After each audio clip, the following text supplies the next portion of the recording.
বন্ধুরা, আপনারা সবাই কেমন আছেন? কে কোথা থেকে দেখছেন কমেন্টে বলে যাবেন। আমি আজকে একটি পেঁপে ও মুরগির মাংস নিয়ে হাজির হয়েছি। দেখেন আমার পেঁপে মুরগির রান্নাটা কেমন হলো। সাথে থাকবে দুষ্টু মিষ্টি কিছু গল্প। ভালো লাগলে শেয়ার, কমেন্ট, সাবস্ক্রাইব করে যাবেন। লাইক করতে ভুলবেন না। তাহলে আস্তে আস্তে আমরা গল্পের দিকে এগিয়ে যাচ্ছি। আজকে রান্না শেষে খাওয়ার টেবিলে খুব মজার দুষ্টু মিষ্টি আয়োজন ছিল। মুরগির পাতলা ঝোল আর পেঁপে। আমার দুষ্টু মিষ্টি পড়া বাচ্চাদের জন্য এই খাবারটা ছিল খুব স্বাস্থ্যকর আর তেমন সুস্বাদু। তারা খুব ভালোবাসে এই খাবারটি। কিন্তু আসার মজা তো শুরু হলো আস্তে আস্তে খাওয়ার টেবিলে। আমার ছোট্ট দুষ্টু সোনা তো মুরগির পিস কুচ্ছে আর তার বদলে বারবার হাতে উঠে আসছে পেঁপে। ও তো জেদ ধরে বসেছে যে মা এটা মুরগি হবে, তুমি আমার সাথে লুকোচুরি খেয়েছো। আমি তো অবাক ওর পেঁপে ভীতি দেখে। কি যে করবো, খাওয়া তো হলোই না, বরং পেঁপে নিয়ে চললো তার অনেক দুষ্টামি।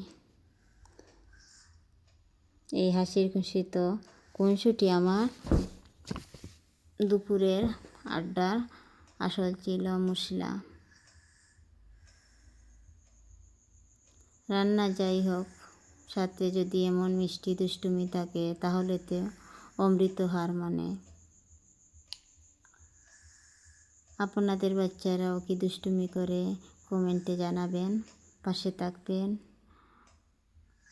আরও গল্প নিয়ে হাজির হব আপনাদের সামনে। এখন দেখেন আমি পেঁপেগুলো প্রথম সিদ্ধ বসিয়ে দিয়েছি একটি প্রেসার কুকারের মধ্যে। তারপর মাংসগুলা ধীরে ধীরে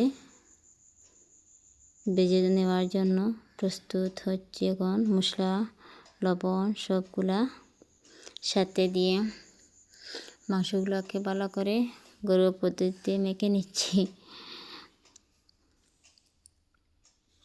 মেখে নেওয়া শেষ হলে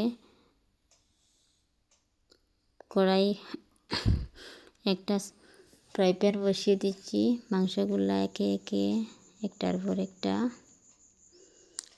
সাথে থাকবেন, দেখে যান কীরকম হলো আমার মাংসগুলা, কীভাবে ভাজা হয়েছে।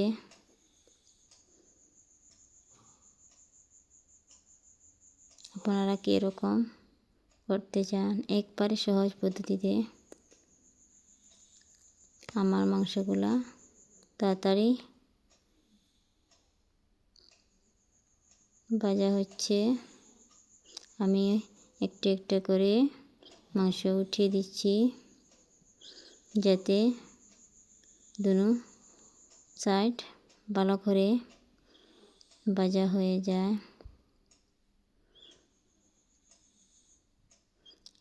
এভাবে একটু একটু করে আবার উঠিয়ে দিচ্ছি। বাটির মধ্যে উঠিয়ে রেখেছি যাতে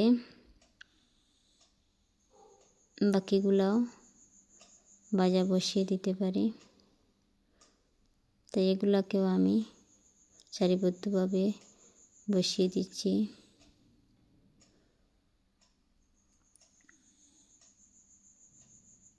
এগুলো আগেরগুলাকে উঠিয়ে রাখছি।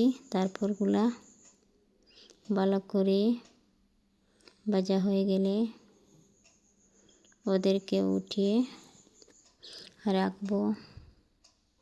সাথে থাকেন। আসলে আমি নতুন রাঁধুনি, আপনারা আরও বেশি ভালো করে পারবেন। কমেন্টে বলে যাবেন, অবশ্যই আপনারা বেশি ভালো করে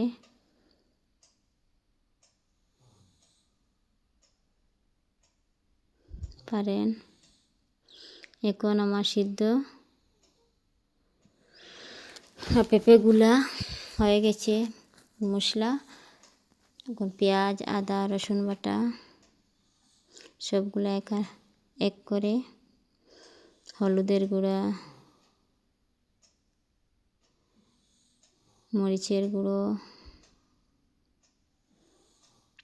ধনিয়া গুঁড়ো, জিরে গুঁড়ো সবগুলো একসাথে মিশিয়ে নিচ্ছি।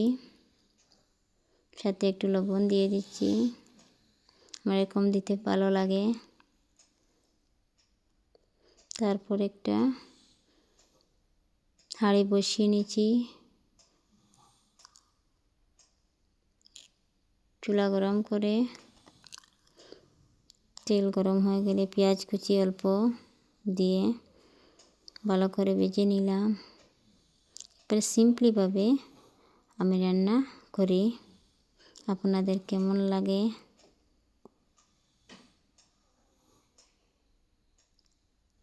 রান্নাগুলা কমেন্টে অবশ্যই জানাবেন, পাশে থাকবেন, ভালোবাসা দিবেন। এখন আমার মশলাগুলা ভালো করে ভাজা হয়ে গেলে তারপর আমি মুরগির মাংসগুলো ঢেলে দিয়ে ভালো করে ভেজে নেব। এরপর এগুলো ভালো করে ভেজে হয়ে গেলে আমার সেই সিদ্ধ পেঁপেগুলা ওটার মধ্যে ছেড়ে দিব। আপনারা দেখতে পাচ্ছেন আমি আস্তে আস্তে সবগুলা পেঁপে মাংসের মধ্যে ঢেলে দিচ্ছি। এরপর কিছু নাড়া দিয়ে আস্তে আস্তে করে, যাতে পেঁপেগুলা টুকরো না হয়ে যায়। এরপর একটা ঢাকনা দিয়ে রেখে দিলাম। এরপর আবার নেড়ে দিলাম যাতে মশলাগুলা পেঁপের গায়ে গায়ে ছুঁয়ে যায়। ভালো করে নাড়া হয়ে গেলে আবার ঢেকে দিলাম। এরপর জল দিয়ে ভালো করে নেড়ে দিয়ে আরেকবার ঢেকে দিলাম।